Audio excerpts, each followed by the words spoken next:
Hello viewers, இன்றைக்கி நம்ம homemade பீஸா எப்படி ரெடி பண்ணுறதுன்னு பார்க்கலாம். எம்மியாக ஈஸியாக நம்ம ரெடி பண்ணிடலாம். வாங்க வீடியோக்குள்ளே போகலாம். இப்போ நான் 5 பேபி கார்ன் எடுத்திருக்கேன். அதை இந்த மாதிரி ஸ்லைஸாக கட் பண்ணிவிட்டு குக்கரில் உப்பு போட்டு 3 விசில் வர வரைக்கும் வேக வச்சு எடுத்துக்கோங்க. ஒரு வெங்காயம், ஒரு குடமிளகா இந்த மாதிரி பொடியாக கட் பண்ணி எடுத்து ரெடியாக வச்சுக்கோங்க. அடுப்பில் ஒரு பேன் வச்சுட்டு பேன் சூடானதுக்கப்புறம் 4லேருந்து 5 டேபிள் ஸ்பூன் எண்ணெய் விட்டுக்கோங்க.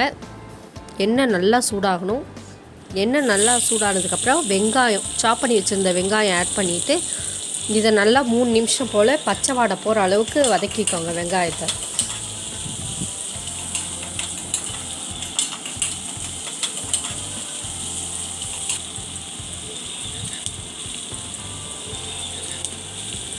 இப்போ வெங்காயம் வெந்ததுக்கப்புறம் குடமிளகா சாப் பண்ணி வச்சுருந்தோம் இல்லையா, அதையும் இது கூட ஆட் பண்ணிவிட்டு நல்லா வதக்கி விட்டுக்கோங்க.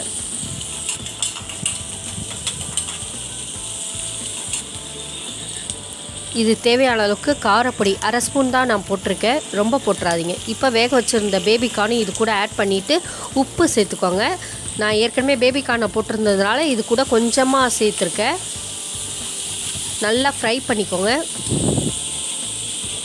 ஒரு 2 நிமிஷம் வதங்கினா போதும், எல்லா காயும் உடனே வெந்துடும்.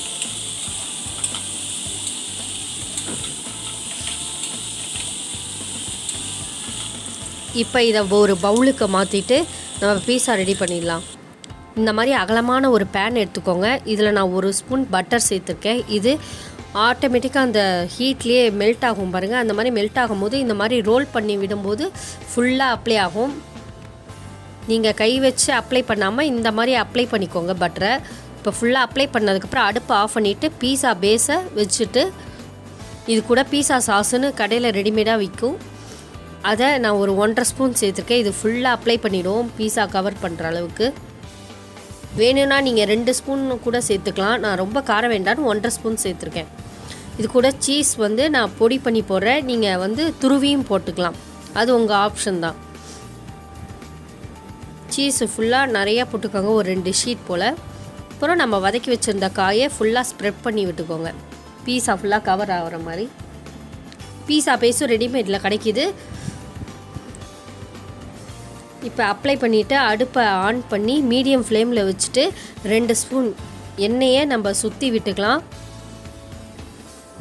இப்போ சுற்றி விட்டதுக்கப்புறம் கரெக்டாக 2லேருந்து 2.5 நிமிஷம் தான் ஆகும் மீடியம் ஃப்ளேமில் வச்சா.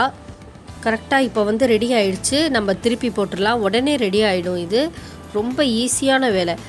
இப்போ திருப்பி போட்டதுக்கப்புறம் லைட்டாக ப்ரெஸ் பண்ணி விட்டிங்கன்னா அந்த காய்கறிலாம் உள்ளே நல்லா பீஸாவோட மெர்ஜ் ஆகும். அப்போ தான் இப்போ இது திருப்பி போட்டதுக்கப்புறம் 1 நிமிஷம் இருந்தால் போதும். பாருங்கள், இப்போ ரெடி ஆகிடுச்சு. நம்ம இதை பிளேட்டில் மாற்றிக்கலாம். இப்போ ஒரு கட்டர் எடுத்து பீஸாவை 4 சைடாக நம்ம கட் பண்ணி எடுத்துக்கலாம். வீட்லேயே நம்ம ஹோம்மேட் பீஸா சுலபமாக ரெடி பண்ணிடலாம். எம்மியான பீஸா ரெடி. இந்த வீடியோ பிடிச்சிருந்தா லைக் பண்ணுங்கள், ஷேர் பண்ணுங்கள், சப்ஸ்கிரைப் பண்ணுங்கள். தேங்க்யூ.